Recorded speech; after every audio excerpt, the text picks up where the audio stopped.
The 5 fundamental causes of suffering. Kleshas.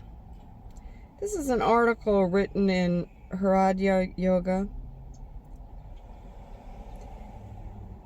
In the Yoga Sutras, Patanjali explains the Kleshas, the 5 fundamental causes of human suffering.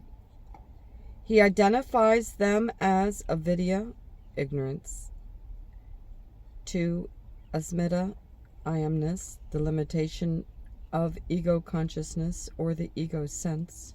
3, raja, attachment. 4, dvesha, hatred. 5, abhinivesha, fear of death or the instinct to protect the physical body. Number 1, avidya, ignorance. Avidya, nescience or ignorance, is a synonym for ajnana that denotes spiritual ignorance. According to the Yoga Sutras, it is the first and most important of the 5 kleshas, the causes of suffering that bind humans to the cycle of rebirth. In fact, it is the root cause of the other 4 kleshas. In the Yoga Sutras 2.5, Patanjali teaches us that ignorance is defined as the confusion that makes us see that which is eternal, the self, as transitory and limited.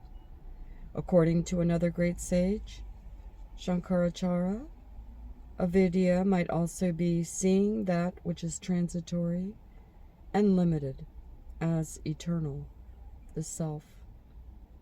This state of confusion is determined by the habitual identification and fixation upon pleasurable things, which, being transitory, cannot bring lasting happiness. An example would be considering and treating ephemeral things like the physical body or personal belongings as eternal, and hoping that they will be sources of everlasting happiness.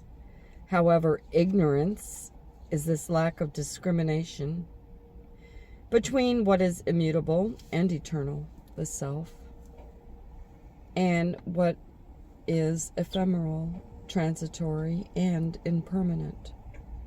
Avidya is the main cause of suffering because ignorance makes us search for everlasting happiness outside our real self in the phenomenal world.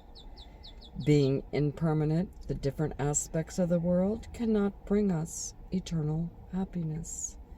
On the contrary, they bring us illusion, attachment, suffering, and pain. Therefore, in the yogic context, ignorance, nescience, is not an absence of knowledge, but a misconception about reality. For example, not knowing geography, mathematics, or physics is not ignorance in the metaphysical sense. 2, asmita, ego, consciousness. Asmita, I-amness, represents the feeling of being just a personal entity. It is the sense of the ego, the second of the kleshas. It is the limitation of egoic consciousness. As Patanjali said in the Yoga Sutras 2.6, I-amness, asmita, is the apparent identification of the powers of vision. Example, the instruments of knowledge, the sense organs and mind, with the seer. Example, the Supreme Self, the witness consciousness. So the sense of individuality that creates the personality is due to the identification of the knower, example, the witness consciousness, with the instruments of knowledge, identifying ourselves with the instruments of knowledge, example, the mind and the sense organs.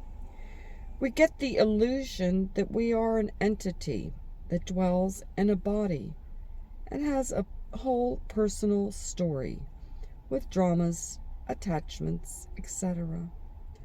This generates a sense of separateness, division, and duality, me and others, and thus opens the gate to suffering. As long as God keeps the awareness of I in us, so long do the sense objects exist, and we cannot very well speak of the world as a dream.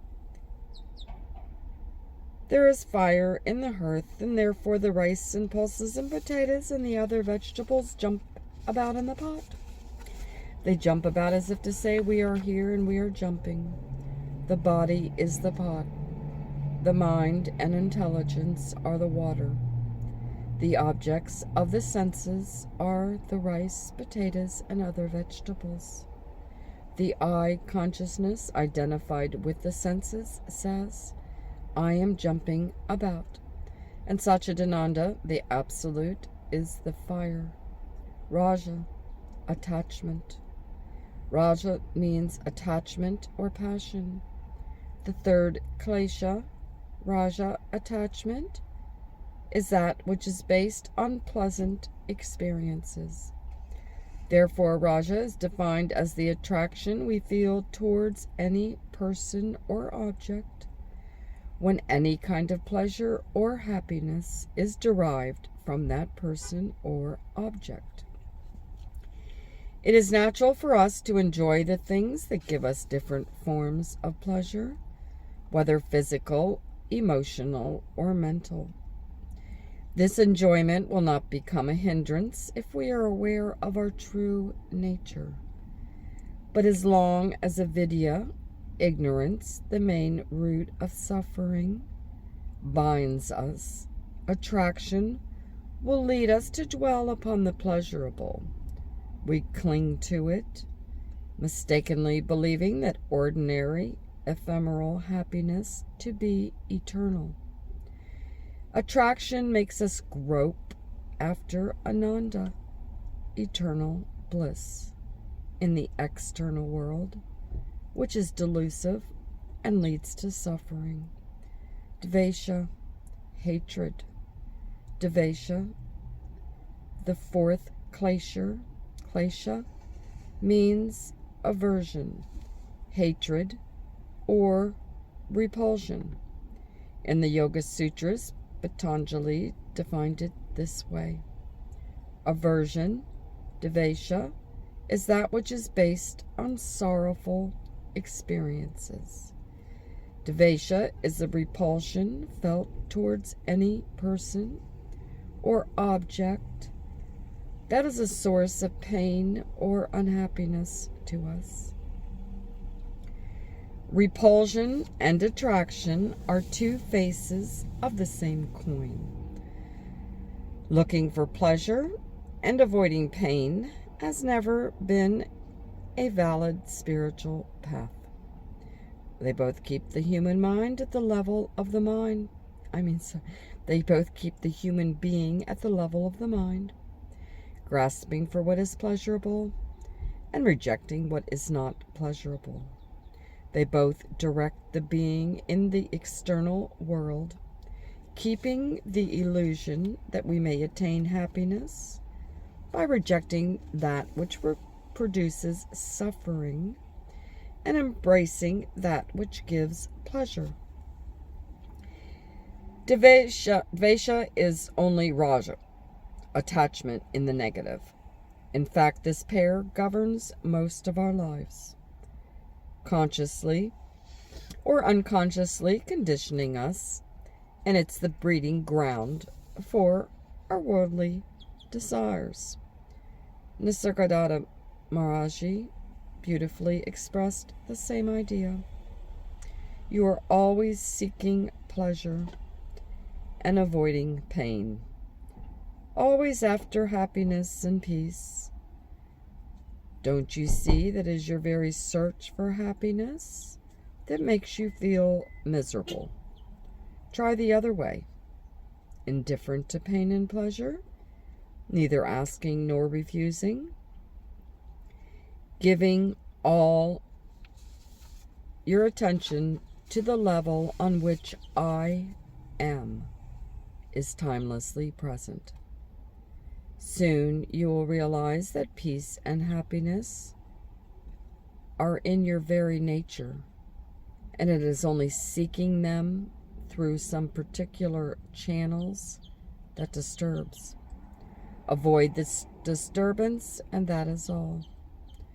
Repulsion binds us as much as attraction, because it is an expression of a force, the repulsive force, connecting two elements that repel each other. For example, we are tied to the person we hate more firmly than to the person to whom we are indifferent. On the other hand, attraction and repulsion can be sublimated. If the spiritual aspirant directs them consciously and wisely, their energies can be used for spiritual progress. This idea is expressed in the Uddhava Gita. On whatever the individual concentrates the mind fully and intelligently, either through attachment or even through hatred, with that he becomes coessential. Mari Krishna also advises us how to use attraction in a spiritual manner. Have faith in God's forms. Meditate on that form of God which appeals to your mind. There is a story that might appear paradoxical to us. It speaks about the alchemical power of repulsion. In the story, Shishpala, the king of Chedi, was released from the grip of the world by virtue of his abiding hatred for the god Vishnu over the period of 3 lifetimes. In reality, his capacity to focus his mind on Vishnu constantly released him.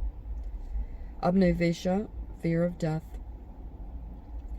The 5th Klesha, Abhinivesha, is fear of death, or the instinct to protect the physical body. According to the Yoga Sutras 2.9, Abhinivesha is sustained by our own empirical experiences. It affects even the learned. Patanjali says this klesha is present even in learned people, which means it cannot be transcended by mere intellectual understanding or knowledge derived from studying scriptures and comparing doctrinal views. With the birth of avidya, or ignorance, it can also be seen as a blending of the other kleshas, avidya, together with asmita.